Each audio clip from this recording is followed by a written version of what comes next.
If you are trying to open updates and settings in Windows 11, but nothing happens or the window closes immediately, there are a few ways to fix this problem.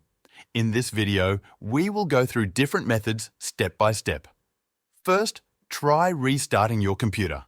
Sometimes, a simple restart can fix temporary issues. Click on the Start menu, select the power icon, and choose Restart.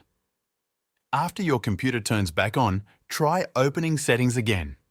If it still does not open, move on to the next step. The next thing to try is opening settings in a different way. Press Windows key plus I on your keyboard. If this does not work, right-click on the Start menu and select Settings.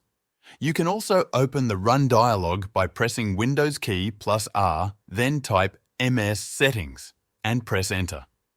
If none of these methods work, there may be a deeper issue. A common fix is to run the System File Checker tool.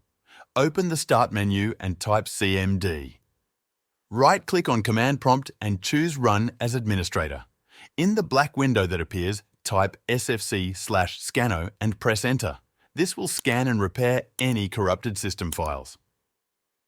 Wait for the process to complete, then restart your computer and check if Settings opens. Another method is to reset the Settings app. Open the Start menu and search for Settings. Right-click on it and choose App Settings. Scroll down and click Reset. This will restore the app to its default state. If the issue continues, check for corrupt user profiles. Open Command Prompt as an administrator and type netuser/new-user/add, then press Enter. This creates a new user account. Log into the new account and see if Settings works there. If it does, move your files to the new account and delete the old one. Finally, if nothing else works, you can perform a system restore. Type Restore in the Start menu and open Create a Restore Point.